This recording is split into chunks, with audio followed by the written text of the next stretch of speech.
Hello, everyone, and welcome to another episode of the Wise Decision Maker Show, where we help you make the wisest and most profitable decisions. I'd like to talk today about COVID anxiety. A lot of folks are feeling it. The pandemic has been so stressful, and believe me, I'm feeling it as well.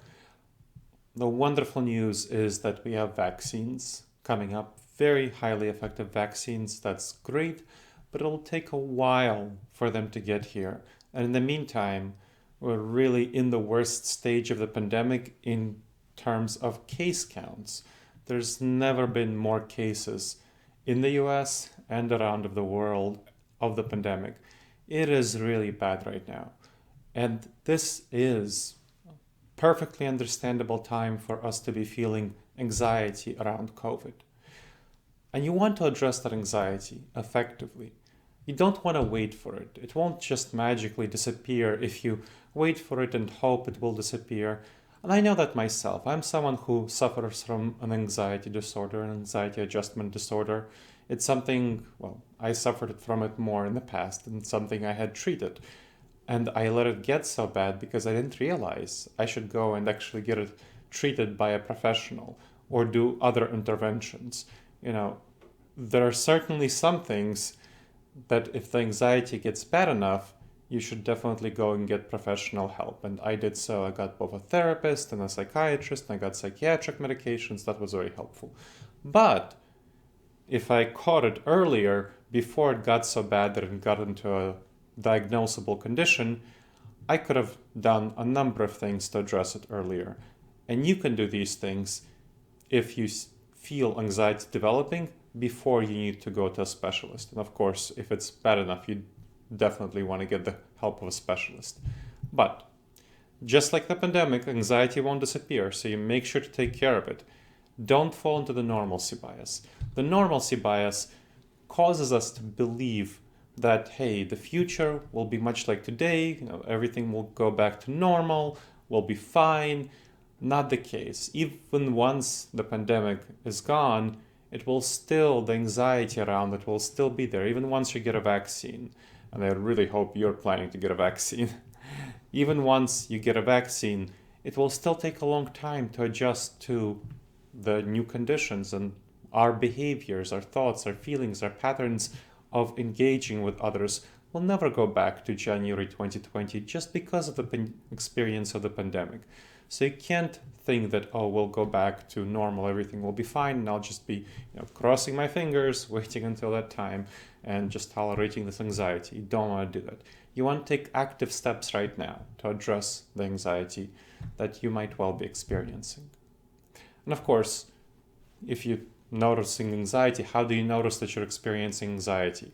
Well, there are different ways that it comes out for different people. For me, for example, anxiety comes out in a feeling of fatigue, in a feeling of agitation, in a feeling of just desire to move quickly and accomplish things quickly, and restlessness, chest tightness, and heavier. When the anxiety is heavier, it's expressed in fatigue. But it might be different for you. It's just whatever your response is to a perceived external threat. Whatever that response is, when there is no external threat. I know that when I face a real external threat, I get agitated, and because my response, there's the flight response and there's the fight response. My response is the fight response. The flight response, that's the fatigue for me, is what I get when I can't address a threat, when it's that big or somehow I can't actually take action to address it. You want to learn how you respond to threats, how your body responds to threats. And then see, do you have that threat response when you hear things about the pandemic, when you learn what's going on, news about the pandemic, maybe about your relatives, about your friends, or generally in the news. And then do you have that? Do you have that anxiety response? And that will tell you that you're likely suffering from some COVID anxiety and you want to take steps to address it.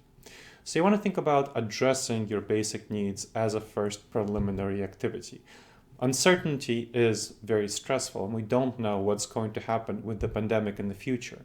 So you want to create a sense of stability for yourself over things that you can control. There's a concept called locus of control. So people who feel that the world is outside of their control. It's called having an external locus of control.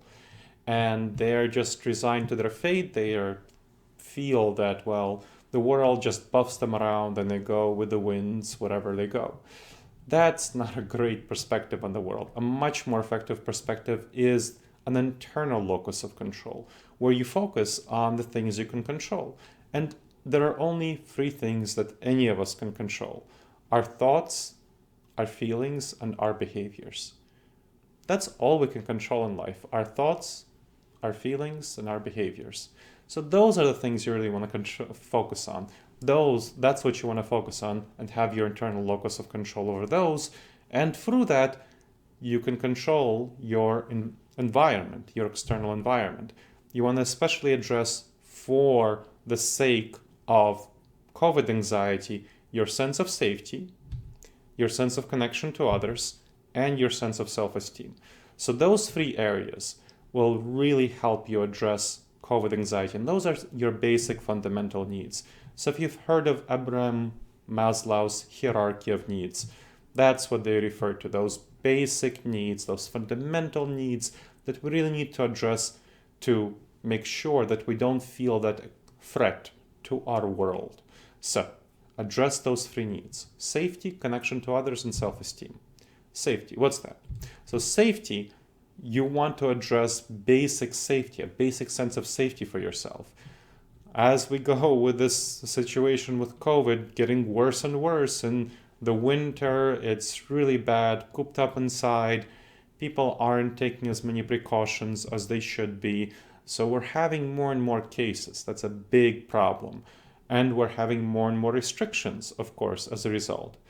And in case there's an outbreak in your area that's especially big, you'll have, like a number of areas have, municipalities and even whole states have stay-at-home orders and closing down on non-essential businesses, and really kind of, drastically, not saying it's bad, but you have to understand, not saying it's a bad policy choice by the government. We can debate that, that's a separate question. But it will happen in a number of areas. I know it's happening in some areas and will happen in others. So you want to be prepared for these waves of restrictions. And that means having a couple of months worth of basic supplies, because people are buying out groceries, people are buying out basic supplies. I don't recommend that you go to the store and empty your grocery shelves. You can go to websites that sell things in bulk, and those will be cheaper for you, easier to deal with.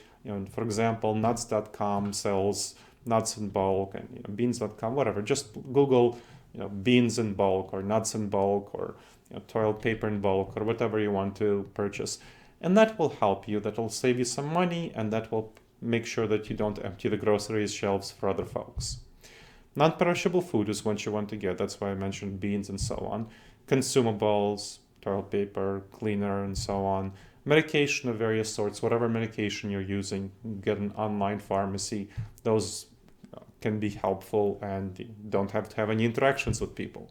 So that's what you want to be thinking about in terms of safety.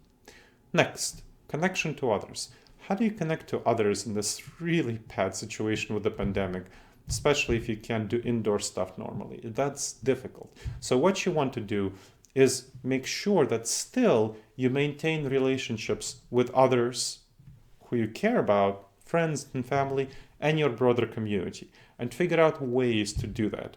Members of your household, figure out how to maintain your relationships with them without going stir crazy as you're both cooped up in this cold weather and this winter. It's pretty bad, and these restrictions. You want to figure out how are you going to connect with them and engage with them in a healthy manner when you're interacting with them 24/7. Your romantic partner, they might be a member of your household, they might not be. So you want to figure out how are you going to stay engaged and connected with them. Again, this 24/7 environment, if they're a member of your household, it's pretty difficult when you're used to interacting with them, maybe for an hour or two a day, which is, for working folks, that's what the typical interaction was like before the pandemic. And right now, if you're both working at home, as so many people are, that's a 24/7 environment. Loved ones in high-risk groups. So senior adults, for example, if you're taking care of your elders, or if you have parents, if you're lucky enough to have parents who are still alive, or other folks like that, your aunts, uncles, how are you going to engage with them, especially if they need elder care, especially if they need care and support? So you want to think through and make a plan for engaging with them in these few months remaining of the pandemic, hopefully very few months with the vaccines on the way. Your friends, you want to make sure to stay connected to them. That's an important source of meaning and purpose for you, fulfillment. So you'll stay connected with them, virtual interactions, maybe some outdoor hikes right now in this cold, chilly weather, and community and faith groups. So that you definitely don't want to do in-person, indoor interactions, but you can certainly do virtual interactions, and there's certainly some outdoor activities you can do even in cold weather. Self-esteem is the last area. And this is something that folks don't think about nearly well enough. They might think more about safety and connection to others. But self-esteem has been shown to be really important for as a basic fundamental need for us to really feel in control of our life and in our environment, to have that sense of mastery. You want to have that self-respect. So make sure you're doing whatever gives you a sense of self-respect. And it can be difficult in the pandemic because the previous things that might have given you a sense of self-respect might be unavailable if they depend on indoor activities and connection to others in ways, indoor hanging out with people, having that self-respect, maybe some hobbies, maybe those community and faith groups. So you want to make sure to replace that, maybe some volunteer service. Self-confidence. What gives you a sense of self-confidence? Again, it's going to be harder in the pandemic because of the deprivation, so you want to make sure to replace that. Figure out how else you can get self-respect and self-confidence in virtual ways, in ways that are not dependent on risky activities. Sense of mastery over your own fate, whether it be about your work and making sure to have a career that will be pandemic aligned, maybe more virtual work, shifting your career, maybe developing hobbies, developing activities that help you stay in control. So for example, I'm doing much more indoor gardening right now, so growing some herbs, doing indoor householding, which I previously hired folks for, or handymen and women, to repair things. So that gives you a real actual sense of control and mastery that you want to be thinking about these sorts of things. Make plans to achieve these things. So don't simply think, oh, I'll do this, but make a specific plan for how you will achieve self-respect, self-confidence, and that sense of mastery. Learning new skills is a great way of doing so. So I talked about indoor gardening for me and household activities. Whatever skills that you might want to learn, you've been putting off on the back burner, this might be a good time to do so, especially skills that help you have that sense of control over your immediate environment. So those are the things that you want to be thinking about as you're moving forward and addressing COVID anxiety. Focus on those, addressing those basic needs. So again, safety, connection to others, and self-esteem is what you want to address to make sure to get away from that COVID anxiety, which is really harmful, dangerous, and not productive. You want to make sure to take care of it, and if it gets especially bad, of course, go have a virtual appointment with a therapist, have a virtual appointment with your primary care doctor for some medication, have a virtual appointment with your therapist with a therapist for therapeutic help. So that's definitely something to do if you can't take care of it on your own, or if it's bad enough that it seriously interferes with your daily life.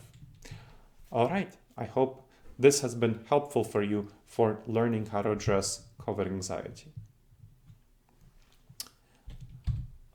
As always, I hope that you've enjoyed this episode of the Wise Decision Maker Show. So please make sure to click like on the show if you've liked it on your favorite venue. We have both video cast and a podcast, and both will be linked in the show notes. So if you're listening to this on a podcast, you can check out the video cast. If you're listening to this on the video cast, if you're watching this on the video cast, check out the podcast. And follow us, of course, on your favorite venue, whether it's iTunes, Amazon, YouTube, Spreaker, whatever you're listening to us. Please follow us.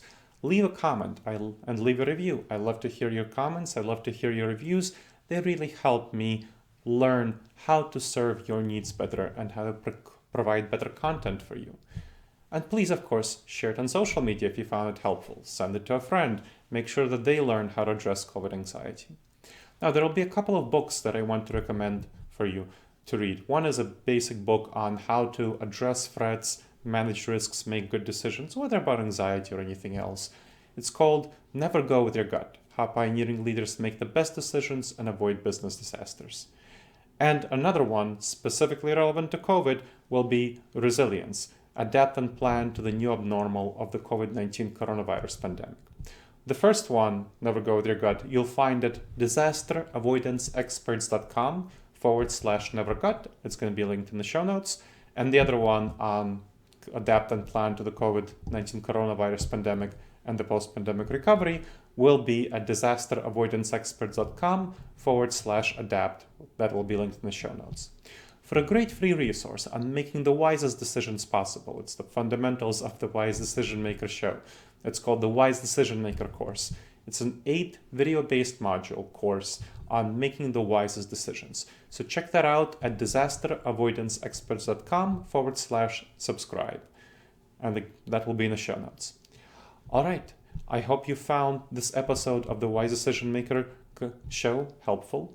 And as always, I'm wishing you the wisest and most profitable decisions, my friends.